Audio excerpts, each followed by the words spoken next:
नमस्कार. विरोधी पक्षातले विशेषतः काँग्रेस आणि डावे आणि त्यांचे बुद्धिवादी देखील हे नरेंद्र मोदींना हमें नेहमी सांगत असतात की तुम्ही अटलजींकडनं शिकलं पाहिजे. अटलजी मृदुभाषी होते. अटलजी सगळ्यांना सोबत घेऊन जात होते. अटलजींना अहंकार नव्हता वगैरे वगैरे.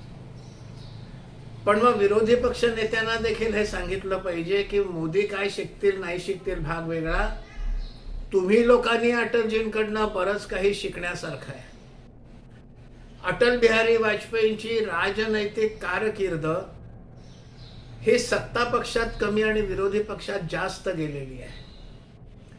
विरोधी पक्षात असताना अटलजी कसे वागत होते, कसे बोलत होते, ते सरकारवर टीका करत असत.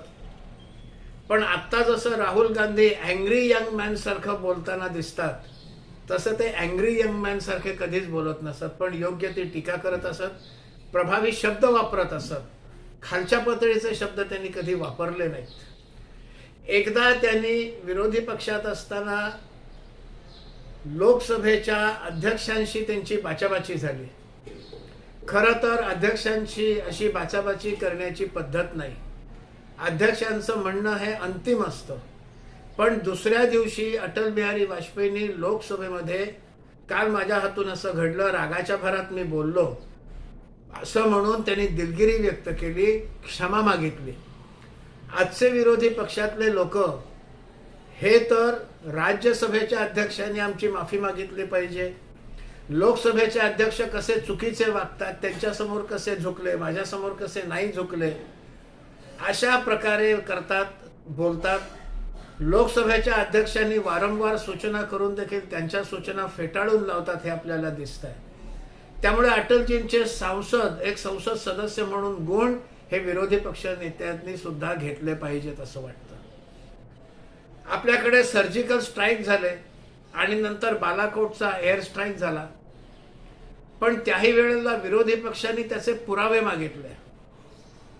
1971चं युद्ध झालं होतं. बांगलादेशची निर्मिती झाली. भारत जिंकला त्या युद्धामध्ये. इंदिरा गांधी पंतप्रधान होत्या. आणि मग लोकसभेमध्ये इंदिरा गांधींची या विजयाबद्दल अभिनंदन करताना, त्यांची स्तुती करताना, त्यांची या विजयाबद्दल प्रशंसा करताना अटल बिहारी वाजपेयीने हातचे शब्द राखून नाही ठेवले, खुल्या मनानं केलं. आमचे आजचे विरोधी पक्ष नेते पुरावे मागतात. हा फरक आहे, त्यांनी शिकण्यासारखं आहे. सरकारची एखादी कामगिरी चांगली असेल तर ती चांगली म्हणता आली पाहिजे. अटलजी ते म्हणू शकत असत. त्याच काळामध्ये मी लहान होतो, तेव्हा इयत्ता 9वीत होतो. पण अटलजींची भाषणं मला आवडायची. राजकारणातलं काही फार कळत होतं असं नाही, इयत्ता 9वीतल्या मुलाला किती कळणार. पण अटलजींची भाषणं मला आवडायची. त्यामुळे माझ्या वडिलांबरोबर मी ते शिवाजी पार्कचं भाषण ऐकायला गेलो 1971 सालच्या युद्धानंतर. भारतीय जनसंघ तेव्हा होता आणि युद्ध जिंकल्याबद्दलचा विजयोत्सव त्या साजरा करायचा होता. त्याचा तो कार्यक्रम होता. अटल बिहारी वाजपेयी जवळजवळ 40 मिनिटं बोलले. पण या 40 मिनिटांमध्ये त्यांनी राजकारणावर एक चकार शब्द काढला नाही. सैन्याच्या कर्तृत्वाची त्यांनी दखल घेतली, स्तुती केली. आमचे आजचे विरोधी पक्ष नेते सेना प्रमुखाला सडक का गुंडा म्हणालेले आहेत. अटल बिहारी वाजपेयी विरोधी पक्षात असताना पुरावे मागत बसले नाहीत. सेनेची कधी टीका केली नाही. उलट 71 सालच्या युद्धातली कामगिरी, त्याचं कौतुक केलं. हे होते अटल बिहारी वाजपेयी. नरसिंहराव पंतप्रधान असताना जिनिवामध्ये एक कॉन्फरन्स व्हायची होती मानवाधिकारावर. भारतामध्ये मानवाधिकारांची पायमल्ली होते असा विषय सुरू होता. आणि मग भारताची बाजू समर्थपणे कोण सांभाळेल. काँग्रेसच्या सरकारमध्ये भारताची बाजू समर्थपणे सांभाळण्याच्या योग्यतेचा नेताच नव्हता. सलमान खुर्शीद हे विदेश राज्यमंत्री होते, पण त्यांच्यावर देखील नरसिंहराव यांचा विश्वास नव्हता. विरोधी पक्षनेते अटल बिहारी वाजपेयी होते.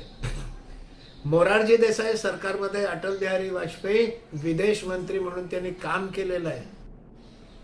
अटल बिहारी वाजपेयी भारताची बाजू हे समर्थपणे सांभाळतील असा विश्वास नरसिंह राव यांना होता. त्यांनी अटल बिहारी वाजपेयींवर ही कामगिरी सोपवली. अटल बिहारी वाजपेयी जेनेवाला भारताचं शिष्टमंडळाचं नेतृत्व करत गेले. तिथे समर्थपणे भारताची बाजू मांडली.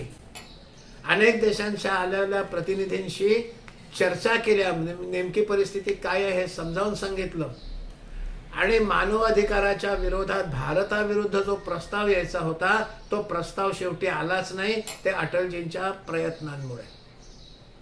विदेशात जाऊन आपल्या देशाची बाजू सक्षमपणे मांडणं हे विरोधी पक्ष नेत्याचं काम असलं पाहिजे. आता राहुल गांधी विदेशात गेलेत आणि भारताची लक्तरं ते वेशीवर टाणतायत. भारतात हे कसं चुकलं, भारतात ते कसं चुकलं, भारतात ते कसं चुकलं, नरेंद्र मोदींचा आत्मविश्वास कसा कमी झालाय. अटलजींनी ते नाही केलं.